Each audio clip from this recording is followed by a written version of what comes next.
Hunt, Here. Mr. Wright, Here. Mr. Kirby, Here. and Mrs. Harrington. Here. Okay. We have the ASBA Superintendent Search Process presentation by Tracy Benson of ASBA. Tracy, you got the floor. Alrighty, thank you. Thank you, President Wright, members of the board. Good to be with you this evening. Appreciate the opportunity to share with you about the ASBA executive search process.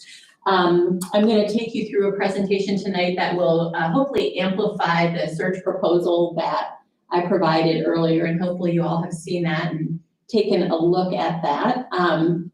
My name is Tracy Benson. I'm the Associate Executive Director at ASBA. I've been involved with our superintendent searches in one way or another for about 7 or 8 years, and now my role, one of my roles is search administrator. So I oversee the program and coordinate with all our search consultants and all of our staff who support our superintendent search services.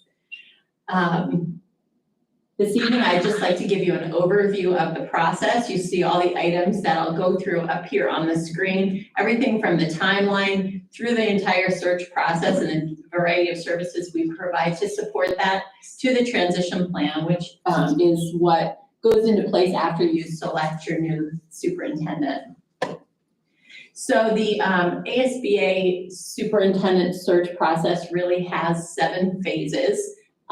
Typically it's a 12 to 14 week process. It typically involves about 4 meetings of the board. 2 of them can usually be accommodated during regular board meetings, and the other 2, and sometimes 3, are special board meetings where you'll be reviewing the applications that you receive and then interviewing candidates and then interviewing finalists. So just to give you a quick overview, phase 1 is the first search-related board meeting you have. At that time, you develop a profile, which is essentially the experiences, qualifications, characteristics you would like to see in your new superintendent.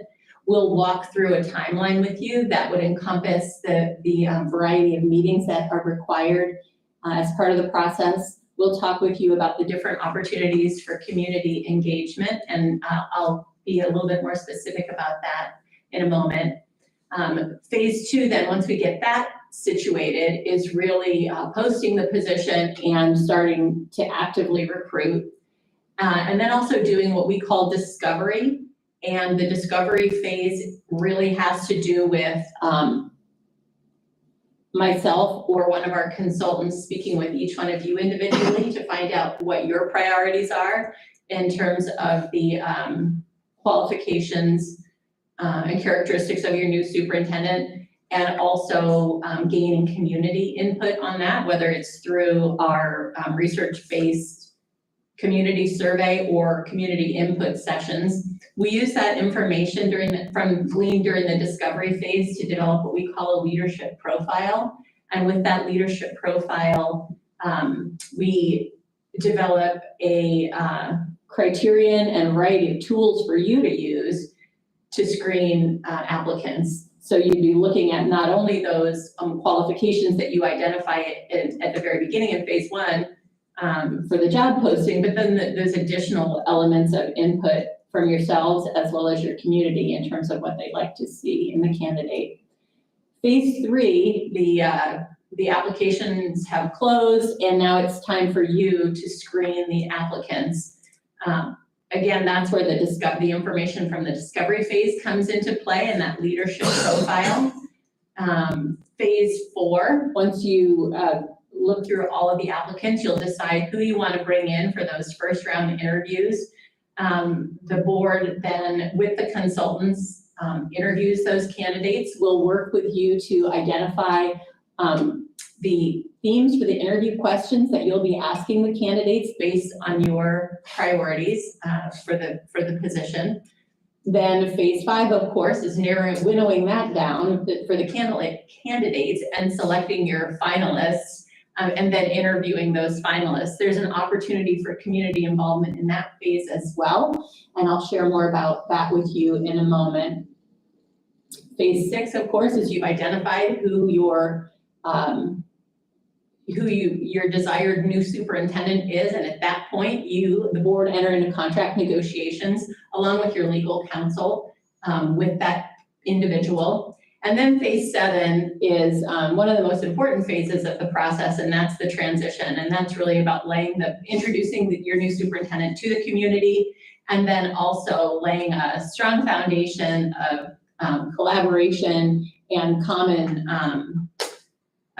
expectations with your new superintendent and with the board. So I want to dig into the position profile a little bit. Again, that's what happens in phase 1 at that first search-related meeting. And that's where you identify those basic characteristics of the superintendent position. We'll provide you with a variety of examples of what those could be, including having a current Arizona superintendent certificate. Some folks want to, many boards want to require teaching experience, at least a master's degree from accredited university. Some want to require a doctorate degree, and then a variety of preferred attributes, really based on the needs of your district. And that all goes into the job posting. Also, as part of that initial job posting, we'll talk with you about salary ranges and provide some guidance and suggestions for you in terms of the salary range that you might select for the position.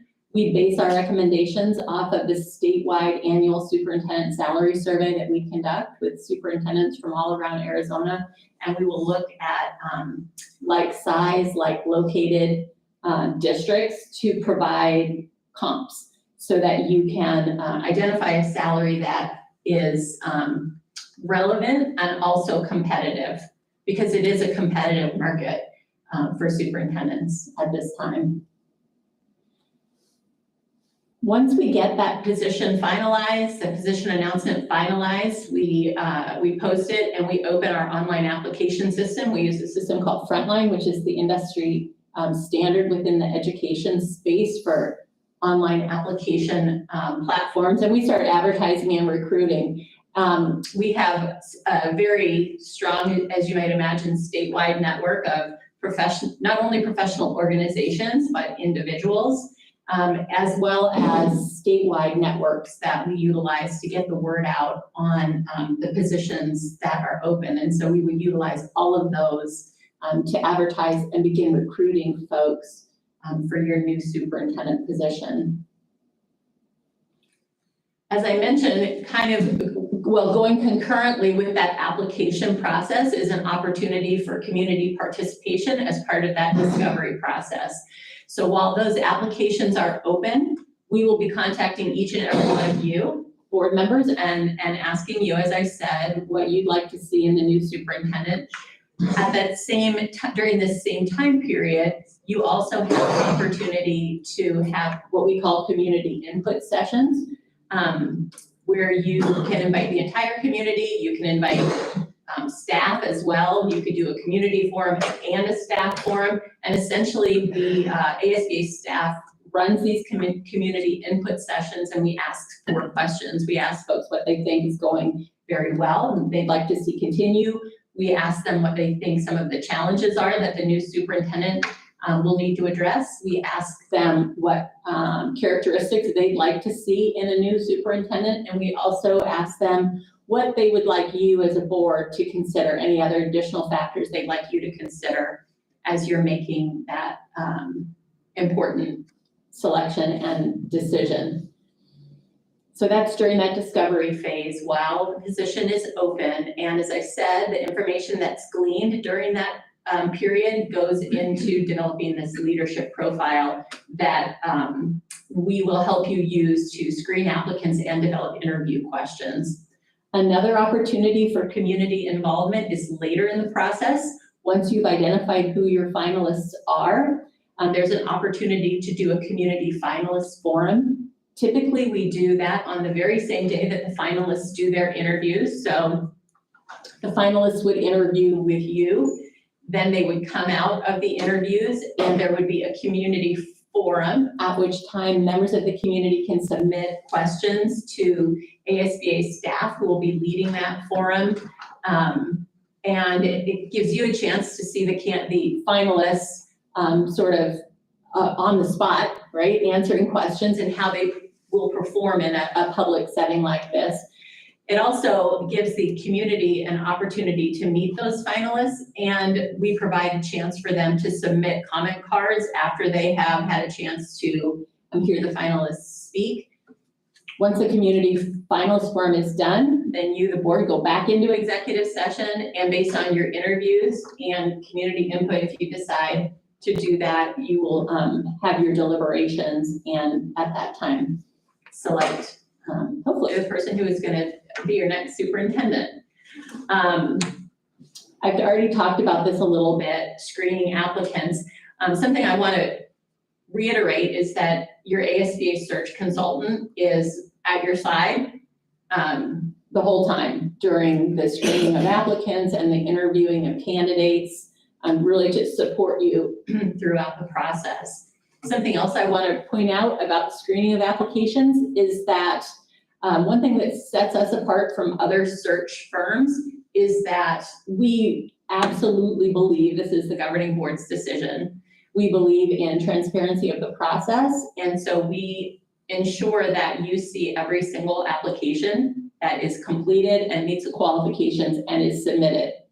That said, we're going to prioritize or rank them for you based on your leadership profile and the characteristics that you've identified, but you will see everyone who's applied. That first screening meeting, as it notes on the screen there, can last anywhere from 3 to 6 hours, depending on the number of applicants you get. And so that's one you really have to set aside some special time for, and of course have a special meeting rather than try to incorporate it into your regular meeting schedule. Interview preparation is something that we will work with you, the board, with to identify not only what the format of the interviews is going to look like, the length of each of the interviews, but also talk about the question themes. And as you can imagine, after having done about 100 searches over a 10-year period, we've got an excellent bank of questions to help to let you choose from. And so we will be part of that process with you, that interview preparation process.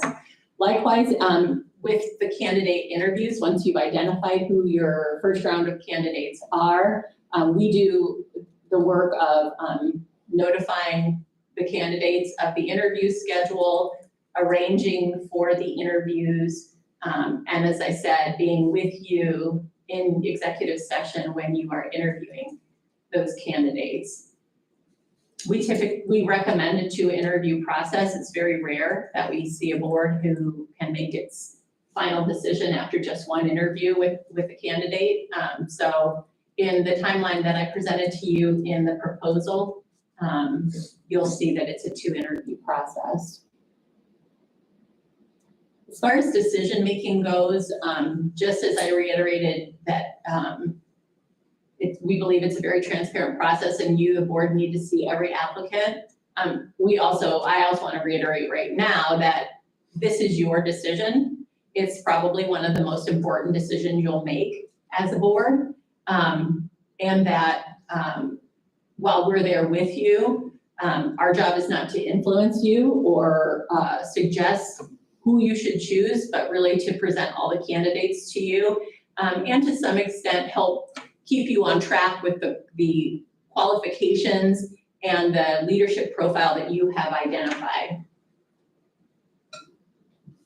And then when you get to the stage of contract negotiations, once you have identified who you would like to be your new superintendent, as I said, ASBA steps back from the process at that point, and you'll work with your attorney throughout that negotiation process in terms of identifying what the final salary range is going to be, any kind of additional benefits that are going to come with that, what the start date might be, what the length of the contract is going to be, if there's going to be any performance pay incorporated in that contract. And then finally, the transition plan. As I said, this can be one of the most important parts of the process, but when that negotiation process is completed and you have a superintendent contract in place, we include in every one of the search processes that we do a session between the new superintendent and the board that really is designed to set a solid foundation for you all moving forward, making sure that you're aligned in your understanding of vision, mission, goals for the district. Also that you have a shared understanding of expectations of each other around things like how you're going to communicate with each other, how often, how you'll make requests of each other, all of those kinds of things that really lay a good foundation for a successful long-term relationship. Of course, in a relationship, there's responsibilities of both parties, and so you can see what we identify as the roles and responsibilities of the district here, and I've gone through a number of them, but the ones that have arrows next to them are ones that I wanted to highlight this evening. And one is, ensuring that ASBA and our search consultants have all the things we need in a timely fashion so that we can meet your expectations and your timetable for the search. Another thing that's incredibly important, both for you and for us as your provider, is protecting confidentiality of the applicants and the candidates. Once you get to the stage where you've selected your finalists, those names are public. But before that, it's really essential that that you maintain confidentiality about the folks who are involved in the process. And those screening of applications, candidate interviews, and finalist interviews are all done in executive session. It's important that you refer all communications, particularly with applicants, to ASBA. As members of the board, you don't want to be having conversations with people who may apply or have already applied for the position, because you want to be sure that you are, truly fair and impartial when you are in executive session screening candidates and moving people forward or not moving people forward for interviews. And then, of course, posting all search-related board meetings as prescribed by Arizona law, including the open meeting law. And that's one area where we do provide a lot of support, and that is providing your administrative staff with model agenda items that are going to take care of all of the items that you'll need to hit in each one of the search-related meetings. So we really try to make it as simple as possible, but also make sure that it's being done in accordance with Arizona law. And then in terms of roles and responsibilities of ASBA, we really take on every element of the process besides your decision-making, and those are our roles and responsibilities there. But one that I think and we think is incredibly important is that we're consulting with you, the board, throughout the entire process. As I said, it's your process and it's your decision, and it's one of the most important things that you're going to do for your district and for your community. And so we want to make sure that you understand that and that we are supporting you in that role. And then, as I mentioned in that last arrow, in the last bullet point, protecting confidentiality. Actually, it's not the last bullet point. I'm seeing that now. The last item on this slide, protecting confidentiality. So there you have the ASBA superintendent search process in a nutshell. I would be glad to answer any questions you may have about the process, the timeline, who will be involved with that from the ASBA side. Let me know what I can share with you. Any questions, guys? Yeah, when you have, you've listed there 3 hours of training for the new superintendent of the board. Can you explain what is entailed in that training and why is it only 3 hours? Well, you can definitely have more, but we think 3 hours is typically a good amount of time. And that's when we go out and do custom trainings with boards, typically they're 3 or 4 hours long, because that's about as much as a group of folks can handle at one time. But the idea really is to have everyone be on the same page in terms of vision, mission, goals, expectations, not only for the district, but for each other in terms of your working relationship. So it's really an opportunity to just get a lot of things on the table and have some conversation, and also get to know each other a little bit, right? That's so important. You're gonna be working together as a team, hopefully for a good long time. And this really will be one of your first opportunities to, as I said, lay the foundation and get to know each other. If you'd like to have a plan where you continue that kind of work with one another, we can definitely, support that and accommodate that. But that's why we do just 3 hours to start with.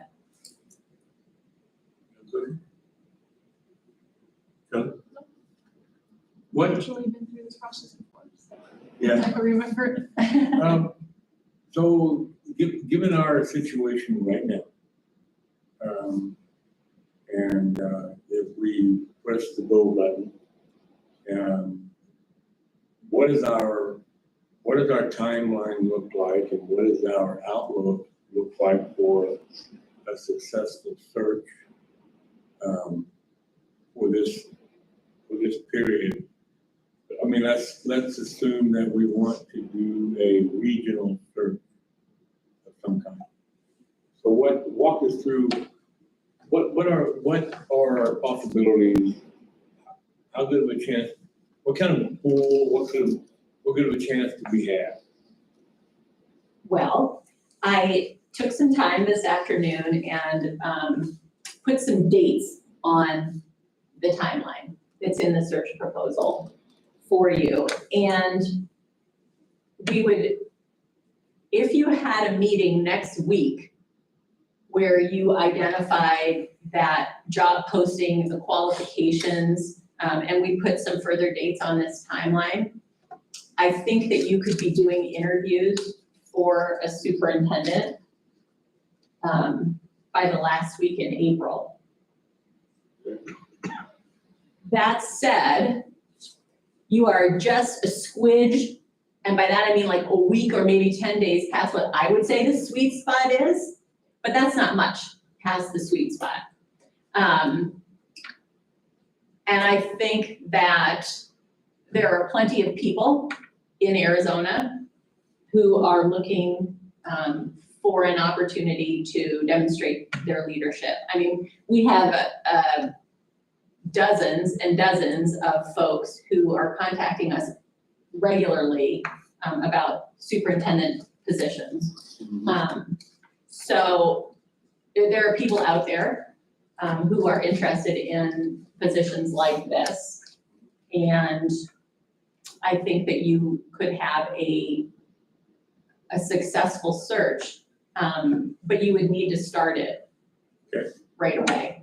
Wasn't it from my understanding, and we discussed last time, the whole point of hiring Mr. Lavender was to give us some time to let him come in, do some damage control so that we're not jumping into this, right? I think we need to be smart about it. And if we do it right now, just that smidge, we're gonna be in this rush. We're not gonna have enough time to consult the community properly, get their buy-in. And I think we need to do damage control in the schools and create a sense of calm and trust. That's just my opinion on that. And I think we need to start this maybe, in your opinion, we're to get back to the sweet spot, but to be ready for it, start it like in the fall or winter, Okay. So that way Mr. Lavender has the rest of this year, the beginning of next year, and then then he can properly transition someone. Just throwing it out there. Yeah. So anytime in January, whether it's January of this year or January of next year, we're going to have a large pool. From what it sounds like, from what you're saying, we're going to have a large pool that is interested in actually fulfilling a position of a superintendent that we'll have to choose from.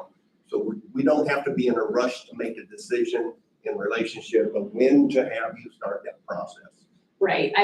For example, right now, I think we have 7 superintendent searches that are open, and some of them are closing this Friday. So like the best time to start, the time that I would recommend that you start is probably the first part of February, if not the end of January, to start having that conversation about what your position description is going to be like. It gives us more time to sort of queue it up, saying that it's coming. If we know that we're going to do the search particularly, you may not open it until February 15th, but if we know that we're gonna be your search agent, you know, mid-January, when folks are starting to look for their next position for the next year, or superintendents have decided they're gonna leave one district and would like to move on to the other one, they're gonna know to be looking ahead at this. And something else that, you know, I'll point out to Ms. Harrington's point is that folks who are looking for superintendencies are looking at what's happening in the district right now, right? And so, you know, I'm not following everything that's happening in your district, but if you feel that there are, you know, concerns or the community is feeling a certain way about things, you can be sure that folks who are looking for superintendent's positions are looking at that as well, right? So, if we were to enter into an agreement to begin a search, and we go through a pool that you created for us, and we don't see anything we like, and we want to say, can we postpone this until next November, December, and start over with the new pool? The search agreement would go through June 30th. If you Go signed through it what? June 30 of this Okay. year, yeah. It would be only an annual agreement. Yes, Okay. and, you know, folks who may apply right now are maybe not gonna be interested 9 months from now when you go back out. So, Okay. if you determined that you wanted to have someone to start July 1 for next school year, and say we opened applications, they were open for 4 weeks, we didn't feel, or you didn't feel that there were enough qualified candidates to choose from, what we would do in a case like that would be to extend the deadline, and, you know, go back out and reach back out in our networks and work to get additional candidates, but we wouldn't be able to just push pause and then Okay. open it back up, same thing next year. So going into next year, would it be best for us to begin the search in November, December rather than February? I think that waiting till January or February is probably the best thing to do, because that is when individuals who are ready and looking to make a move are doing that. November or December is probably too soon for folks, because if they are applying and interviewing and they make it to the finalist stage too early and they don't get it, they've put themselves in a bit of a pickle with the district they're currently with. Certainly meet and discuss what qualification, you know, we could probably do that Absolutely. sooner so that we've got that ready, Mhm. you know, that time. I noticed the, in the past 2 searches that we've done with Dr. Beebe and with Dr. Battle, when Mr. Hyden brought in the candidates to us, the packets and stuff, I felt a little rushed as far as having enough time to go through the individual material to be able to get everything I think I should have got out of it. Is there a way that we can extend that review time so that all the board members say if those packets can be left in the district office for review in the district office? Is that possible? Our practice is to provide them on the day of the review and then collect them back up, just to maintain confidentiality Okay. of the applicants. And it's our responsibility to maintain that confidentiality. But we certainly could extend the meeting time Yeah. to give you plenty There's of a lot of time stuff to to go review. through there, and there's a lot of pages, and when we're looking for background on these candidates, sometimes we miss some stuff. And it's, it might have been in black and white, but and all that gobbledygook, you might miss something. Yeah, I mean, and you do want to, I understand that you do want to feel confident that you've looked at everything, Yeah, to make your Yeah. decision about who you're gonna move forward. The worst thing that can happen is we can be rushed to make a decision. And I can guarantee you that decision will be a wrong decision. So we have to have time to deliberate, to really read the information and get it into our minds. Yeah. So that we can understand the potential of the different candidates. And I, for one, would not want to be rushed or not feel like I had that over my head. Well, you got to make a decision now on these people. That's not going to work in my case Mhm. because I'm deliberate and I want to slow down and I want to see this and I want to see what happens. you take our time, but Kirby had something. Go ahead, Taylor. I was just gonna say, I completely agree with Stephen. There is absolutely no reason to rush this. The worst thing we can do is move too quickly and make a mistake. I am of the school of thought that the more time we can take, the more time we can give Jeff to settle in any of the dust in the district, I think the better off we would be. I think more time is always better with something like this. thank you, Taylor. Yeah, thank you, Tracy. I think we've got, anybody else, any more questions? Yeah, I'm good. Okay. Thank you for your presentation. Absolutely. And we're gonna deliberate here and then we're gonna make a decision. Sounds good. All right, sounds good. Thank you. Thank you. So, item C on the agenda is superintendent search and consider action on whether or not we're going to move forward with a search, or I would make a motion that we initiate a search in January to start our profile process.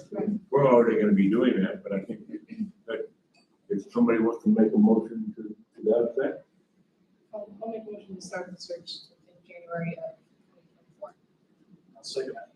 Been moved by Ms. Harrington and been seconded by Mr. Daly. Is there any discussion? Yeah, I don't know whether the board is aware of this or not. I am, and there's some things happening at the legislature. One of those issues has to do with contracts for superintendents. Now, as everybody is well aware, we're going to have to pay out Dr. Battle's contract, which is going to be expensive. Now, the legislature is working on a bill, or at least this is what I'm being led to believe, working on a bill that will come in front of the whole House to stop that from happening in the future, so that boards like us, when we make these decisions, we're not going to be stuck with a contract that's so outrageous as what we're dealing with after only 6 months or so of the superintendents working with us. And whether it's this board or another board, this is something that's coming down the line. I don't know whether it's going to pass or not, but from what I understand, at least from the Republican side of it, they're pretty much in favor of it, and they do hold both the House and the Senate, and it only has to go to Hobbs if it gets passed in that direction. So that's something that's coming. Well, and not necessarily, because the House and the Senate have a lot of power in holding things up to get what they want. And this is one of the things I was made aware of is coming down the pipe that this board needs to be aware of because of where we're I at. haven't heard of that one yet, but I'll read it. So. Have our legislative rep look into it. Yeah, Yeah, Taylor, you wanna look into that? Okay, no other questions? He's on it. Call for the question? Mr. Hayes, Yes. Mr. Hunt, yes. Mr. Wright, Yes, Mr. Kirby, Yes. and Mrs. Harrington. Yes. all right. Anything else for the board? Okay, thank you for coming. Thank you for your participation. Thank you, Mrs. Benson, for making the presentation. My pleasure. And meeting's adjourned. Make a moment more for dinner. Don't forget, next